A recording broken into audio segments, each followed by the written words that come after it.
Happy Tuesday, everybody. Hope that you are doing well. We are back with a great show today. We're going to have Jey'nce Poindexter, who is an extraordinary woman that I met in Michigan back on the campaign trail. Made such an impression on me that we've stayed in touch long after I stopped being a candidate, and wanted to reach out to her today and just find out what the hell is going on in Michigan, and also find out what she's working on as well. Welcome everybody. I see you all kind of rolling on to the live. It's not a live stream, it's an Instagram live, and glad to have you with us. Storm, good to see you. Hope everyone in Ohio is doing okay. Some real quick Texas information, and then we're going to ask Jey'nce to join us, and we'll connect with her. Our governor decided yesterday that on Friday, May the 1st, coming up this week, he's going to reopen businesses in the state. So that's all retail stores, shopping malls, movie theaters, restaurants will be able to open, have customers come in, as long as they stay at or under 25% capacity. And I don't know who's going to measure that. I don't know in some cases how you're going to measure that, but those are the rules set out by the governor yesterday. Really interested in what you think about this. And let me give you, for those of you not familiar with all the underlying facts, let me present them to you. Texas has a relatively low case count, relatively low compared to, say, a state like New York. But Texas is also dead last or close to dead last in number of people who've been tested for COVID-19 per capita in the country, meaning we've tested fewer of our own than almost any other state has. Texas has no clear plan to trace the contacts of those who've been infected, nor to isolate those who are infected to stop this from spreading. So we're about to open the state and say, hey, come on down to the restaurant or the bar or the movie theater or the mall or my shop, without really knowing if we're going to be able to protect ourselves from further spread of this pandemic, which, let me remind you, is particularly deadly for older Americans and has disproportionately affected communities of color. I'm talking about African Americans, I'm talking about the Latinx community, I'm talking about Native Americans in this country have been hit especially hard. You look at a city like Chicago, blacks represent 30% of the population. There's 70% of the deaths reported in Chicago. Very similar numbers for the state of Louisiana. We're seeing this in other parts of the country as well. There was a great story in the Washington Post that we highlighted yesterday about a rural county in Georgia, predominantly African American, is one of the hot spots for COVID-19 in this country, and is located in a state where the governor has already opened the doors to people going back into business and going back into daily contact with one another, even though we're seeing a very high case rate and mortality rate in some of these counties, which happen to be black majority counties in Georgia. So when you have someone like Dan Patrick, the Lieutenant Governor of Texas, say there are more important things than living, let's just remember who he's asking to die right now in the midst of this pandemic. Here are the numbers as given to us by our friend Elizabeth. Elizabeth, thank you for these. Global cases almost at 3,100,000 globally officially reported, 215,000 deaths. Look at this. The United States has passed 1 million cases so far.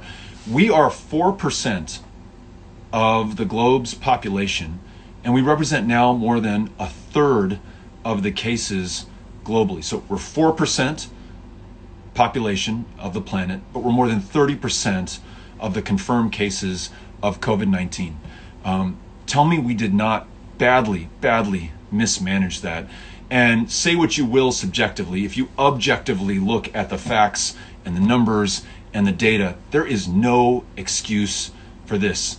Absolutely unconscionable not to have the tests, the PPE, or the readiness, given the fact that this was in the president's daily intelligence briefings going back to January through February and certainly into March and April as we approach May. In Texas, 26,000 cases, 687 deaths. Again, we are testing far below the demand that we have here in Texas, a state of nearly 29 million people, and only 300,000 tests have been administered so far.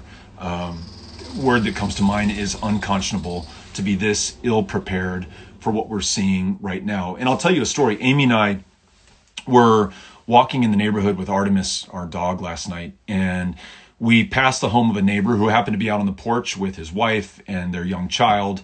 And, at a 10-foot distance, we talked about what's going on in our lives, how we're keeping from going crazy and having cabin fever. I know that he's a bartender at a restaurant downtown, and he tells me, I just got the orders today to come back into work this week because we're going to reopen on Friday thanks to the governor's order. And I said, well, how do you feel about that? And he said, I don't know. I know that we're not doing the testing. I know that we don't have the contact tracing. I don't know that the science and the evidence and the facts support me going back to work. And his wife, who kind of held her silence up to that point, said, I don't know that he's going back to work. I don't know that I want him not only exposing himself, but exposing me and our child and our parents and our family to COVID-19 here in El Paso. So I just thought about what this guy's going through. He's got to make an economic decision for his family. If he doesn't go to work, he may not be eligible to collect unemployment. He may not have an income or a revenue stream. He's being asked to put his life on the line for a seemingly arbitrary decision made by our governor that businesses in Texas will reopen. And I don't want to minimize the difficulty that small business owners face right now. Many of them still have to pay the rent or the note on their mortgage. They still want to pay their employees and their suppliers and their distributors in the cases of restaurants. And I understand that. And many of them had a very hard time accessing the Paycheck Protection Program, or PPP. The money's been going to AutoNation, $95 million, Ruth's Chris Steakhouse, Shake Shack, other corporate chains, and has not been making its way to enough small businesses. So I understand the anxiety and the impatience among some to reopen. But here's the thing. If we reopen too soon and we're not ready to test and to do contact tracing and do isolation of people who have COVID-19, not only are we putting lives in danger, but there's a good chance we're going to have to shut everything back down again and face a double wave of economic contraction and job loss and business closures in this state and in this country. So I think it's important that we do this right, get it right the first time. And if that means holding back for a little while until we have the science and data to back us up, the tests ready to deploy, the contact tracers ready to get out there, then so be it. That's my opinion. I'd love to know what you all think. Okay, I promised you that we've got a special guest today. Jey'nce Poindexter was one of those who came out to a town hall meeting that I had in Detroit, Michigan, at the Narrowway Cafe on Livernois Avenue. One of those appearances, because it was March, which is soon after we started the campaign, where I was up on the counter so that I could see everybody and connect with everybody, and then make sure that I was there to answer anybody's questions. I wanted to make eye contact with everybody in that place. Pretty soon the campaign stopped allowing me to jump on diner counters and bars and tables and chairs. But back in the good old days when we were still doing that, the person to my left was Jey'nce, and she asked me a really tough question. She said that trans women of color were being attacked and killed at a frightening rate, and being attacked and killed with virtual impunity. In other words, cops were not following up on these crimes. They were very often treating the victim as a criminal and questioning whether they should even be able to report the crime in the first place. There didn't seem to be any urgency around a crisis that we were seeing, not just in Detroit, but we were seeing in Dallas, Texas. We were seeing across the country.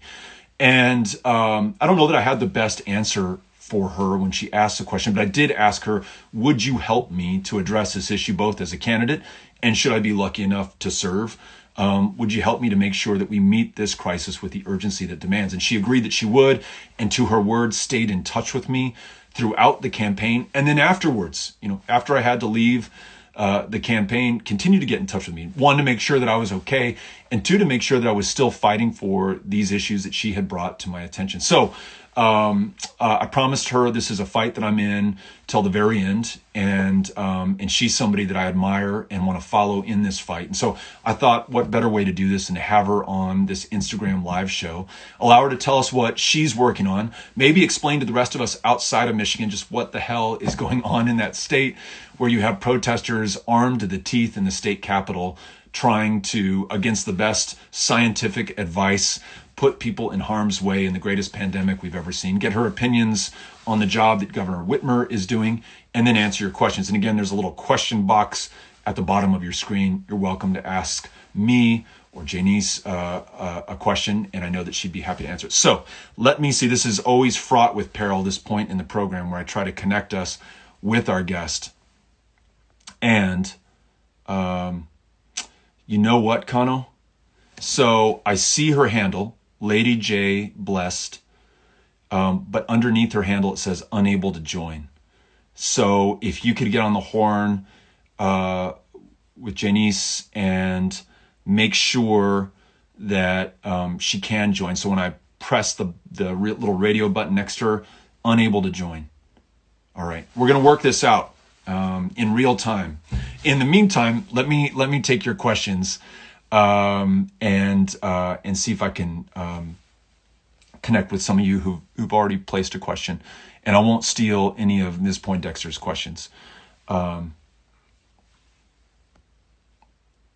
Yeah, so this is from one of our extraordinary candidates for the state legislature here in Texas, Jennifer Skidonenko, whose live stream program I'm going to be joining later today, and you all are welcome to join us on that as well.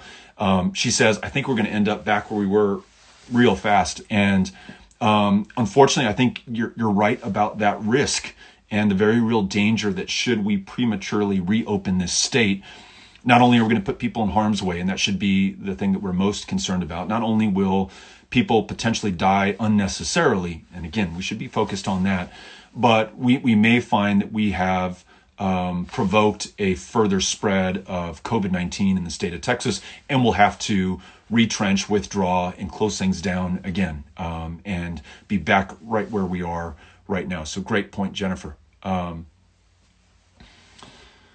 Okay, let me look at a few more questions. Hold on, let me see if I can get Jey'nce on.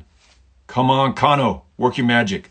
You know, Cynthia Kano, for those of you who don't know, and I only like to bring up her name when things are not working right on the show, she's our producer. Okay, says unable to join still. Cynthia, maybe she can turn off her Instagram and turn it back on. You're hearing a former IT technician. That was always my best advice. Can you just turn off your computer or whatever device you're using and turn it back on? Yeah, I agree. A second outbreak would be cataclysmic. So here's a question. Sarah asks, would you let your kids go back to school if they really open it up? Last word I heard is that schools in Texas will be closed for the remainder of this school year. And I think the plan right now is to reopen in the fall. I'm going to follow the data and the science and the facts and the truth, just as I'm admonishing everyone else to do. And so if conditions permit for that, absolutely, I want them to be at school. I mean, this is nuts. And you all are experiencing the same thing. Just like me, if you have little kids, you're spending part of your day trying to do your job and part of your day overseeing your kids' education and responding and replying to their questions or their demands, or sometimes the fights that break out in between your kids. And we've had some real brawls in the house the last couple of days. I think there is some cabin fever here. And Amy's solution and mine as well is let's just work it out of them. And so a lot more running. We're doing some nice runs through the neighborhood, a lot more bike rides of longer distances, and a lot more basketball and volleyball practices in the driveway. Just tire them out so they don't have the energy to fight. Okay, Cynthia, I will try it again. All right. Okay. Hey, this is happening. Miracle worker.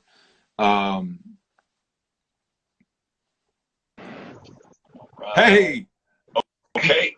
Hey, this is happening. How are you? So I'm hearing a little bit of a delayed echo of the show. I don't know if you can turn your volume down just a little bit. Yeah, that was so I was on at first on my laptop, and I had to turn that off. Okay, well, we're set now. How are you? I am blessed and like everyone else, navigating through this, these crazy days. But all is well. I don't do a lot of complaining, and as long as I'm here, I'm healthy. I got life, and I got another chance. I'm good.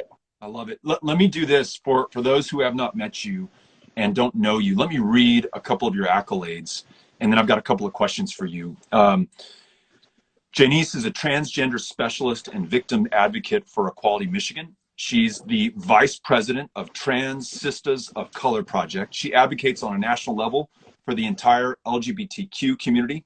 She's co-chair, and this is something I'm going to ask her about, of the Fair and Equal Michigan initiative, where through a ballot initiative, they're going to amend the Elliot Larsen Civil Rights Act. We're going to talk about that in a little bit. Has worked with HIV/AIDS prevention and transgender rights issues in Southeast Michigan for more than 10 years. And she's also the legendary house mother of the House of Mizrahi, one of the most respected international ballroom houses among communities of color. And there's much more that we could tell people about you, but I think that's a great start. Let me ask you something.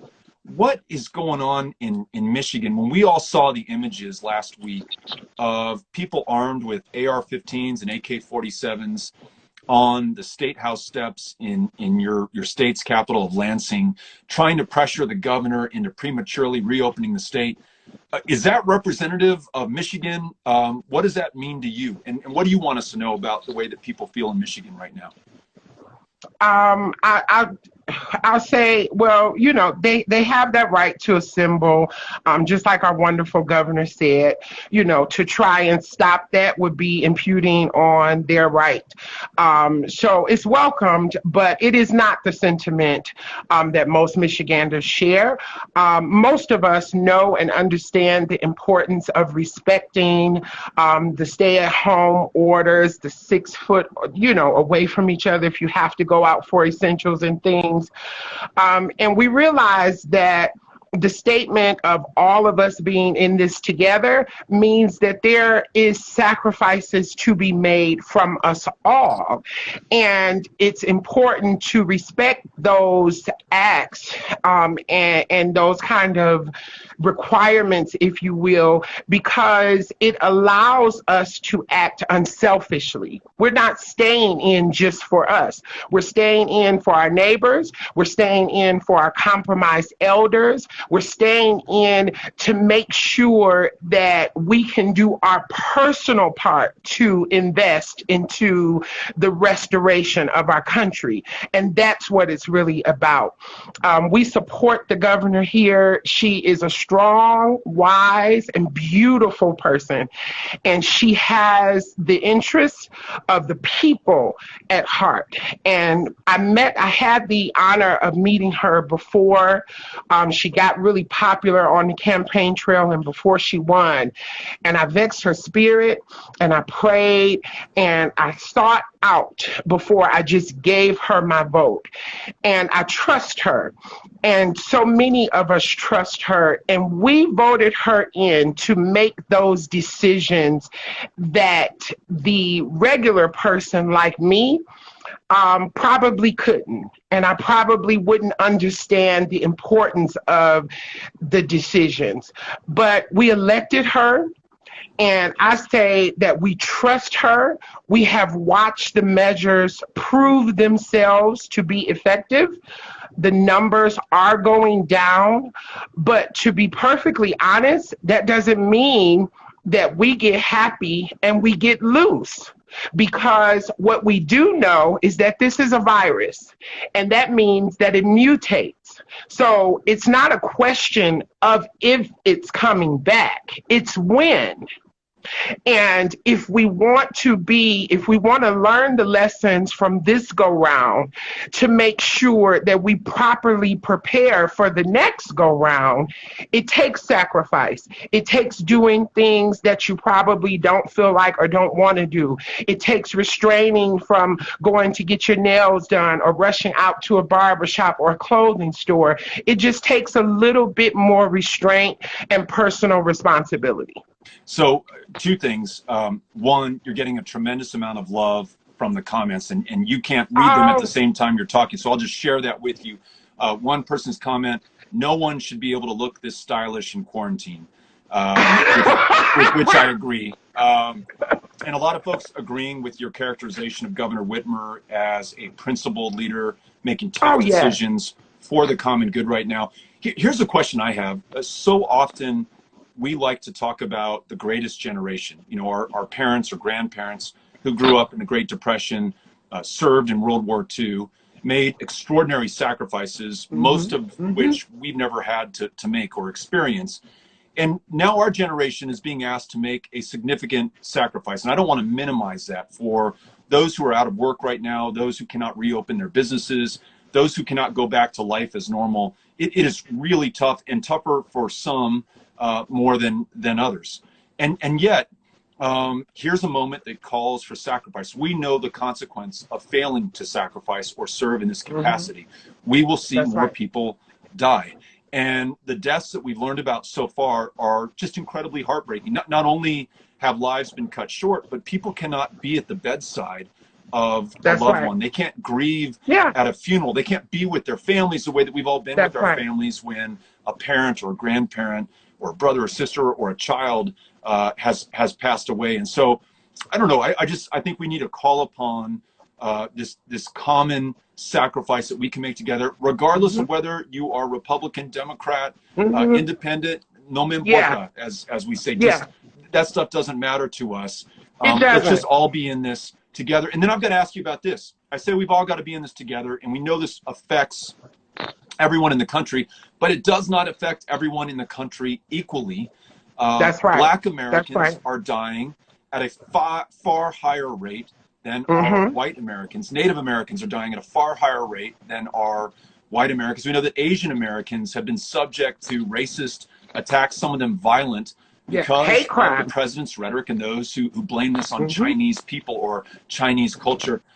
Respond to that. Talk about this opportunity we have now that we understand that some people are getting hit harder than others, and how you'd like us to respond to that. So as far as the communities of color and the Black community, I've told all of my loved ones and people that I really care for, because I sit up and research and I try to really understand stuff, to prepare, continue to shop and keep your home stocked up, because what we do know historically is that communities of color, minorities, and particularly Black people in this country have always been given wind up at the lowest end of the totem pole, if you will. And if we know that, then we also know that we are underrepresented in statistics, in gathering information. So even the statistics that we see, what we have to assume is that they're off, because there is no value on our lives already. So who's watching the watcher to make sure that the statistics reported is really reflective of the realities that we're living? So I say that because for me, I work, I represent 2 agencies, I pay taxes, and I really am continuously let down by the healthcare system. So I began to go about it. If I know that the system does not properly respect me and honor me, then I probably should try my best to stay out of it as much as possible.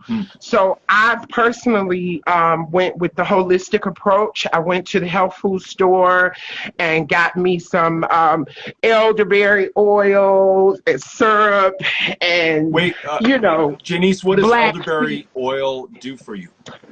So elderberry... Elderberry syrup. I'm going to read the label for you so you'll know the kind of positives behind it.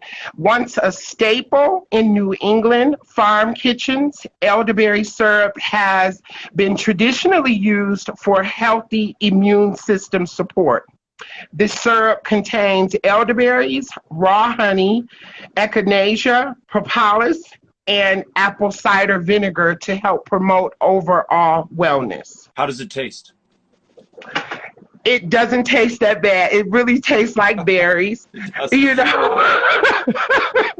And I really start seeking out those kind of holistic approaches because I've got to keep myself here for the community that I stand in the gaps for. I have to keep myself here for my family.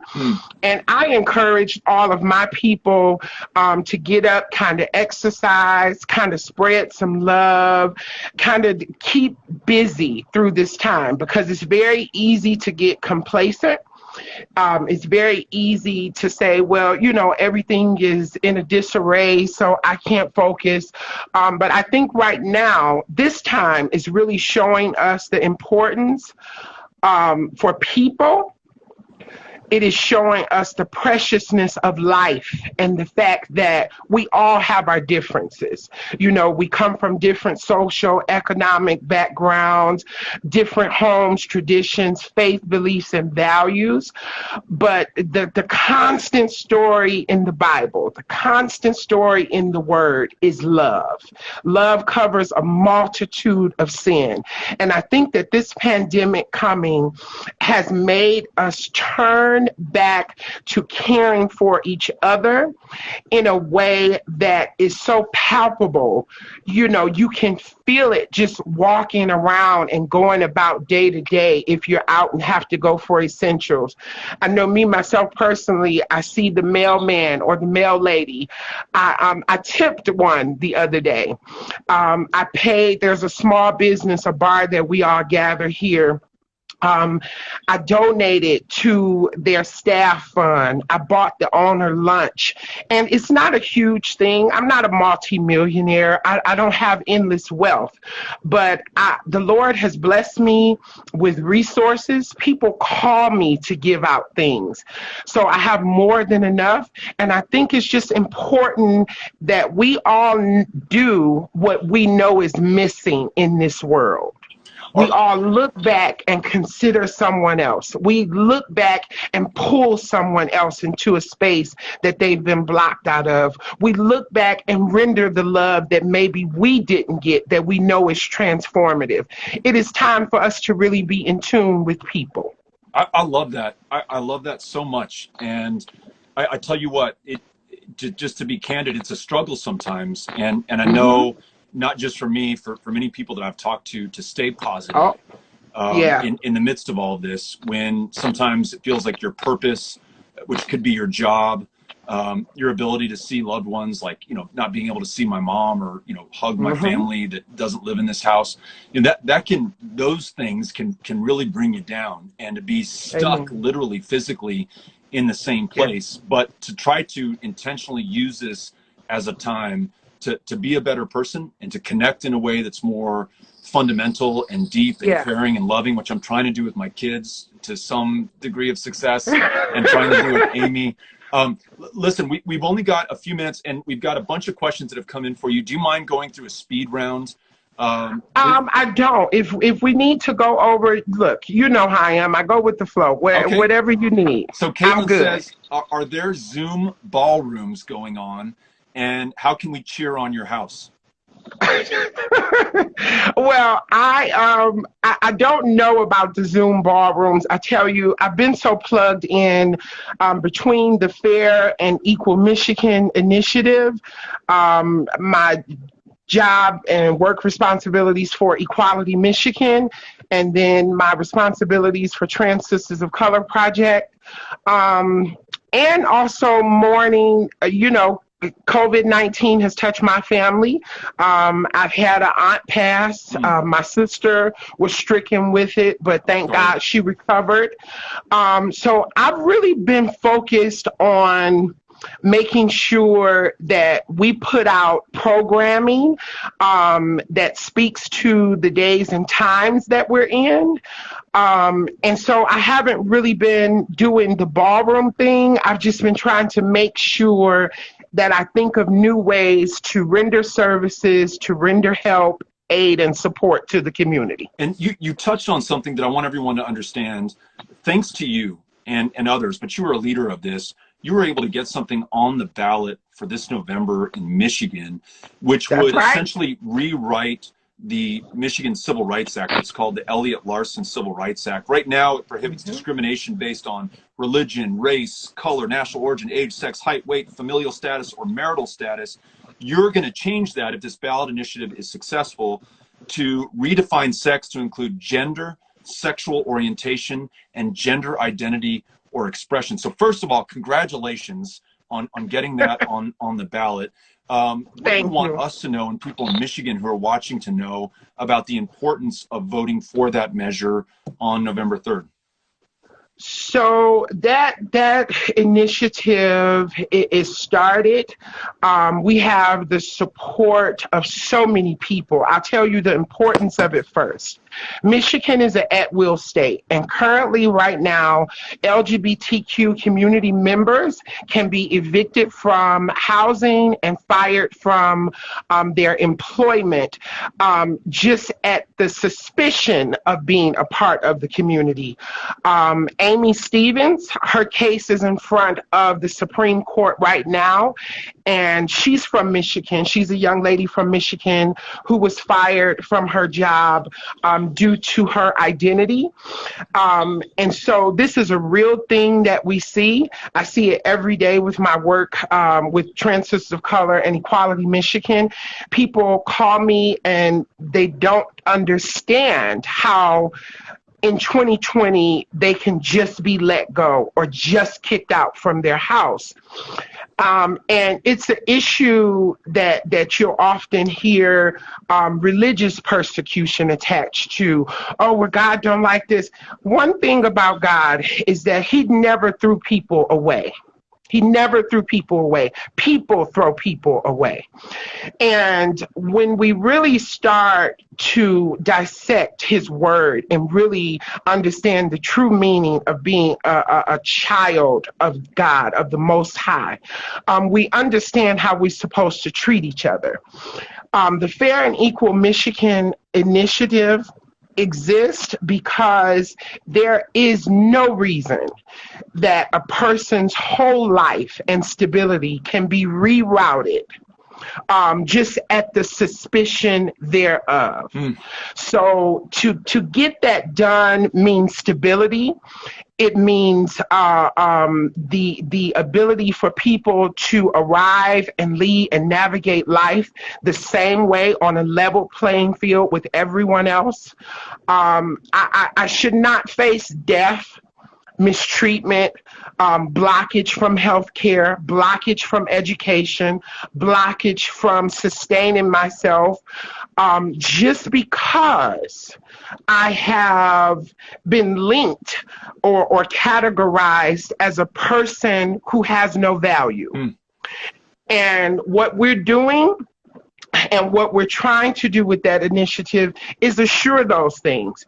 We have the support of the governor. We have the support of the AG. We have the support of Dow. We have the support of so many businesses. Everyone is signing on. Just last week, the Big Three signed on in support of the initiative. So we're really trying to get it done because it would eliminate certain levels of discrimination. Would it solve everything? No. But it will give us a foundation, a building block, if you will, for us to really live up to the promises and the words that we all say. This is America, home of the free and the brave, where you can live how you want and chase the American dream. My American dream should not be shot down, destroyed, and killed just because it doesn't align with what you think it should be. This is why you're one of my heroes, and why I wanted you to be on this show, and why I wanted people to be able to hear you. Oh, You know, you changed my life when I had a chance to meet you, and what you just described that you are fighting for and that you will achieve for Michigan is what we want that's right. here in Texas. Once you finish in Michigan, please come down to Texas, which is also a state where, though it is not okay, it's perfectly legal to fire somebody based on their sexual orientation. A Yeah, state where you yeah, can still use the defense that someone of the same sex was coming on to you, and that's why you attacked them or even killed them. That is, that's right. you know, grounds for defense in a court of law in the state of Texas. It's a state where you can be denied the ability to adopt a child, though we have, you know, tens of thousands of kids in the foster care system solely based on your sexual orientation or your gender That's identity. right. And so we've got to make this right, and we've got to make it right everywhere. We're going And to get it so done. your spirit must carry through to the fight here in Texas and to other parts of this country, and frankly around the Oh, world,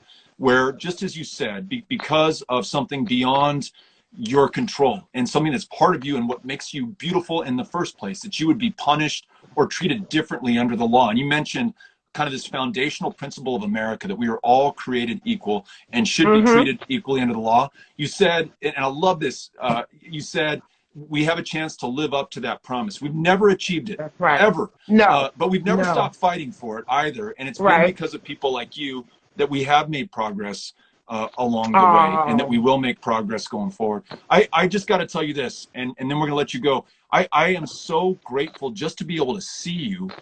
It's been way, oh, way too long. And once this it is all has. over, I want to come back up to Michigan, see you in person. If there's any way we can help in the effort that you're leading right now, we want to do that. And last thing, for those watching who just got a chance to meet you for the first time, if they want to help you with the Yes. Fair and Equal Michigan Initiative, how do they help? So if you go and Google it or look on Facebook, we actually are the first campaign to establish signatures online, because we are halfway to the amount of signatures that we need. So we still need more. There is petitions that I've shared on my Facebook that are online. Please, by all means, connect to them, share the petition, sign it, donate if you can. We are really trying to do everything possible to get this done, and I believe that we can. You know, I've received prophecies from my bishop and words from the Lord myself. So no one said that it would be easy, No.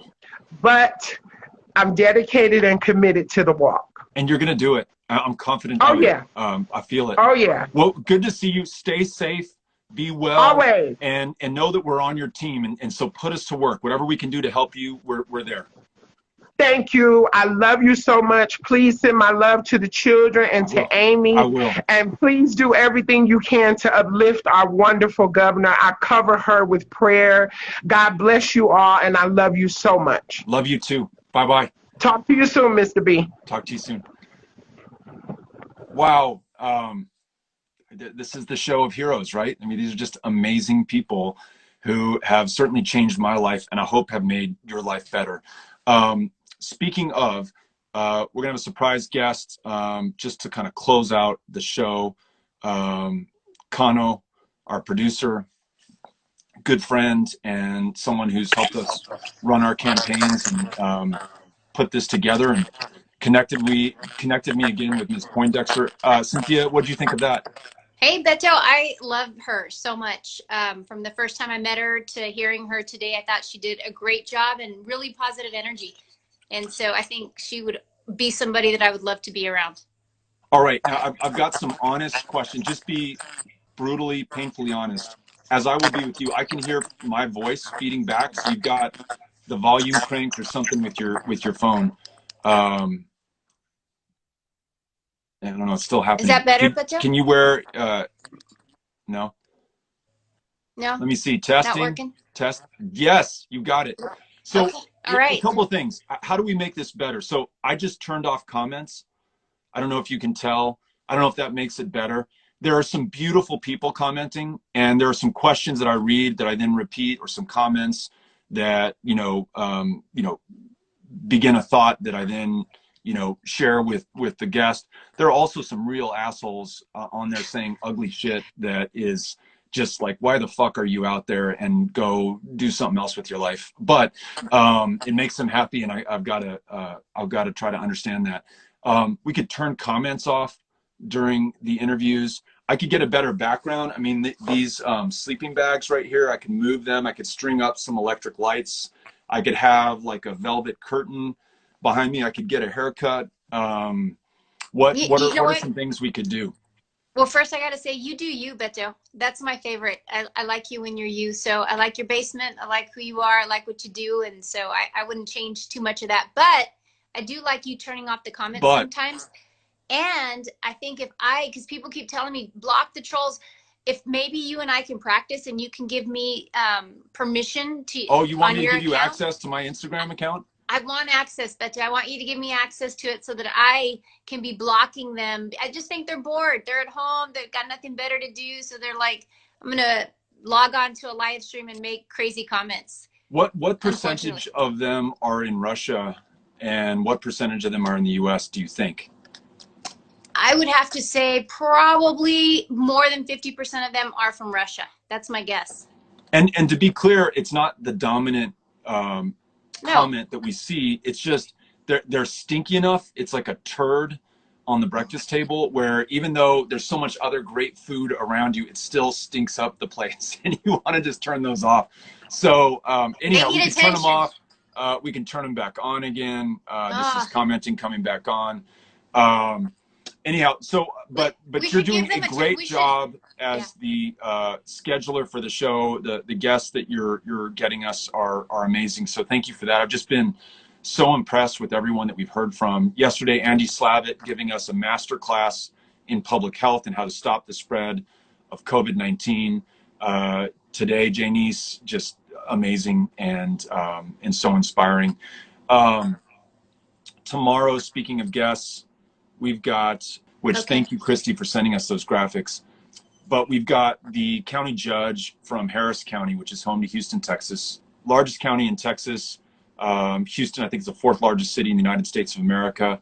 Lina Hidalgo is 29 years old and is the county judge, and has taken one of the hardest lines against the spread of COVID-19. So stay-at-home orders, mandatory mask orders, and then I think it's a $1,000 fine should you be found on the streets without a mask. Somewhat controversial, but very decisive leadership, and so looking forward to hearing from her. Anyone else that we have coming up that you want to highlight before we let folks go? So on Thursday we have Rep. Ro Khanna coming on, and so really looking forward to him joining you on Thursday. Yeah. We have someone in the comments saying, I'm a bartender. I've been asked to go back to work on May 1. Would love to know how you feel about that. The person who just posted that comment, again, talking to one of my neighbors, really conflicted about that. It's his livelihood, it's his job, it's his income, it's kind of his function in life. And yet going to work could expose him to COVID-19 and by extension expose his family and people that he's connected with. So I think that's tough. Right. Jeremiah is from Australia. Go Jeremiah, good for you. So Betty, the comments are still coming up. You can see them? I can see them. Can you see them? Nope. Mm-mm. Really? Now, can other people see comments? I don't know, but before I could see them. I think other people can. Really? Yeah. I can't see them. Okay. Can you? Mm-mm. No. Interesting. Mm-mm. All right. Oh, let's do this. Just quick round for everybody on. What are your suggested guests or improvements to the show? And I'll read them as quickly as I can. So just dump them into your comments. Everyone's saying they can see the comments, Kano. Weird. Yeah. You blocked me. That's the next step in the show, is to block you. You need to swipe right, they're saying. Stephanie Acosta says, what book do you recommend reading next? I'm reading this book on American history by Jill Lepore, which is pretty interesting. I think it's called These Truths. So I recommend that. Jack says we should have him on. Tim says Yes. have Andrew Yang on. Jack says Elizabeth Warren. Those are both great guest ideas. Get on it, Kano. But dude, we should have your family on. Sarah Kenzior, I follow her on Twitter. She would be great. EB, Eddie Bernice Johnson. Tate says Biden. I think that would be pretty cool. Kano, can you work? Are you making notes? I'm on it. I have it all up here. Bernie would be awesome. Okay. National Adapt members, and we saw a picture of Bob, who leads Adapt in Austin, who is out, I think, protesting right now. He's got a face mask on. Is he at the state capitol in front of the governor's house? I think so. I think that's what's that? Nothing. And he's protesting for caregivers, those who are taking care of people who have significant disabilities or have family members with disabilities, to make sure that they're okay. David Garza, great idea. Yeah. Stacey Abrams. Can you get Lady Gaga on? That's a legitimate request. She's on my list too. Casey Musgraves, who just got in touch with us and may record a PSA for Powered by People and getting more people signed up.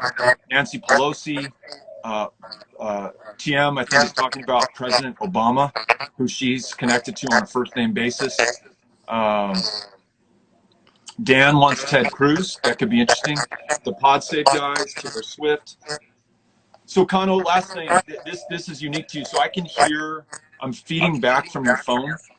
Why is it with you and devices that there's always a problem?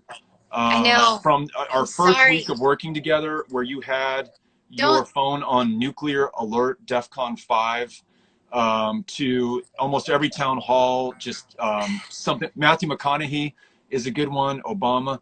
But I think you test me, right? Because you know that I am OCD and unable to deal with extraneous noises. And that's just kind of your challenge for me.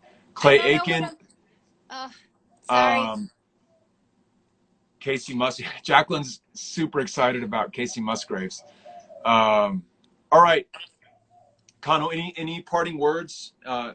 Thank you for producing this. Should we continue next week? I want to. I feel like how many weeks are we into this? Are we 5 weeks in? Yeah. Maybe I like 4? it. I like it, Beto. I want to keep doing it if you're okay with it. I'm okay too. Maybe more alcohol. I could do that. I think that would be a good addition. Yeah. We invite the guest and they bring their drink of choice on and tell us why they've selected it. Like what do you think Biden would be drinking? Can I offer a suggestion? Yeah. We should also do like a lottery and then just pull somebody from the audience in. I think we should do something like that. Just pull somebody in that's watching. I like that. Yeah. They have a lot of good stuff or just to the say. phone book. You go through the phone book and you pick someone. If they don't have an Instagram account, you help set them up. And then we just have them on and find out what's going on. That's actually not a bad idea. I would watch that. Really? Jack says Biden would drink Yingling, which is the beer of choice in Pennsylvania, I think, or Rolling Rock, right? One of those two. Okay, keep your suggestions coming. And Lena Hidalgo tomorrow, Ro Khanna, and then mystery guest on Friday. Sounds good. Okay. Beto, thank you for doing this. No, thank you. You set it up. I just get to listen to amazing people like Jey'nce. She's awesome, right? Yeah, she really is. I enjoyed that. Adios. Bye, Beto. Bye. Oh, how about you and I in Spanish next time? Por supuesto, lo debemos de hacer. Sí, y podemos hablar sobre cualquier tema. Y vamos a contestar cada pregunta. ¿Sí? Y voy a arreglar mi teléfono para que no hace ruido. Sí, por favor. Es tiempo. Te lo prometo. Okay. Adios, everybody. Bye-bye. Adiós.